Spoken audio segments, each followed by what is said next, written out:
You know, nostalgia is a popular thing, especially when talking about the 90s, and that's why it surprised me that no one had done a video essay about Beverly Hills 90210, because it's kind of the quintessential Gen X 90s show. Malls were overflowing at the presence of the cast, not to mention the fashion and technology of the time, see here the car phone.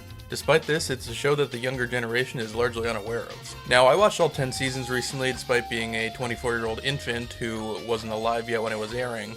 Now, this show is so goddamn long that I started it last summer and didn't finish until the beginning of this year. I'm going to take you through some of my thoughts on this experience. Now, we were first introduced to the Walsh family when the show debuts on Fox in 1990. They moved to posh Beverly Hills from quiet Minnesota and have to adjust to this new environment. There's the brother Brandon, who's the perfect all-American boy with the most unbelievable haircut only ever seen in the pilot. He's charming to the point of annoyance. The sister Brenda is a go-getter type with a strong personality. She's ultimately harmless, but you will get sick of hearing her talk at times. Their parents Jim and Cindy are the typical suburbanites of the era and manage to be very likable. And then you meet the main group of friends, and bear with me because this is quite a large cast. There's Steve, who's the frat boy and also Brandon's best friend. There's Kelly and Donna, who are the preppy girls you'll see hanging out with Brenda. There's David Silver, who is an adorable underclassman DJ. Andrea's the nerdy chick who runs the school paper.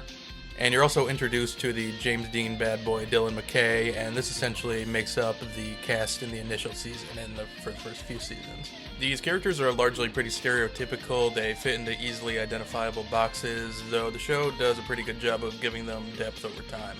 So you see these characters mostly hanging out at school along with the Walsh house and this little diner called the Peach Pit. Now, the writers don't shy away from tackling intense topics in the early seasons, from the alcoholism of Kelly's mother to date rape when Brenda works at a hotline, teens with babies when Brandon dates a girl who has one, student-teacher relationships, a bipolar girl, child abuse, anti-Semitism, AIDS, steroids, Steve finding his biological parents, condoms being given out at schools, a robbery at the Peach Pit, Kelly stealing Dylan from Brenda, breaking into the computer system to change grades. Okay, so suffice to say, there's a little too much to neatly sum up, but the point is that the writers don't shy away from tackling some intense topics early on and doing this with young kids, and 90210 was sort of groundbreaking in that respect. So not everything from this show aged perfectly, of course, though some of the stuff that didn't functions now as amazing comedy, like when Dylan's dad is blown up by the mob,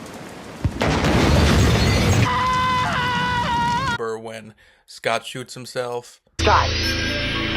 Stop!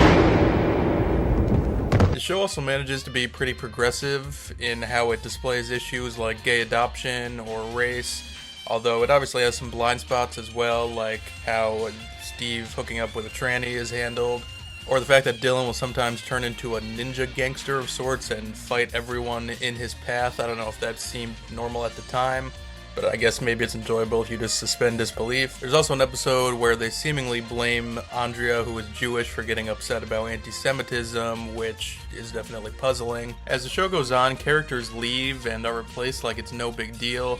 Brenda becomes Valerie, and towards the end, Brandon becomes Matt. It's not even like the new characters are particularly unlikable, but it just feels weird. Like the writers always need these same personalities. God forbid they throw a wrench into the dynamics. Donna is constantly playing the role of this goody two-shoes, voice of reason, which has to do with the fact that her father, Aaron Spelling, was the creator of the show and didn't want to see his daughter do anything naughty. And a lot of times, just in my opinion, Brandon and Dylan don't come across as being as likable as they're supposed to be. Like, they just seem like self-absorbed assholes a lot of the time. Personally, Andrea and David Silver are my two favorite characters, though unfortunately Andrea does leave after the 5th season. There's also lots of meaningless characters who constantly come and go that the gang date, and this happens as they progress through college into the real world. I never really felt like the quality dropped off significantly. I feel like you know what you're going to get all the way through, which is a little bit vapid, but good popcorn material. I do feel like something is lost as far as the chemistry goes once the original cast is gone. They do, of course, reunite for BH 90210 in 2019, though without Luke Perry, who had passed away at this point, shortly before it was made. I haven't gotten a chance to watch this, though I definitely would like to. Now, some of my favorite episodes and storylines, though there are so many, I will name a few. There's when Brandon and Dylan get stuck at the Native American burial ground and are forced to work. The Donna Martin graduates episode, which sort of became a legendary type of meme.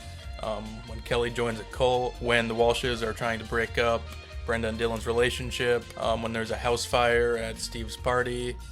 There's when Brandon holds a party at the house after his parents moved to China, which was a random write-off, by the way.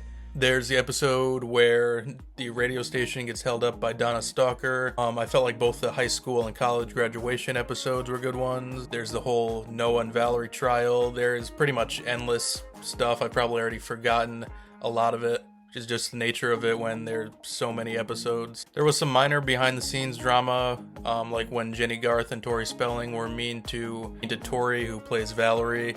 I guess this was because she had been on Saved by the Bell, which was like a rival show to them.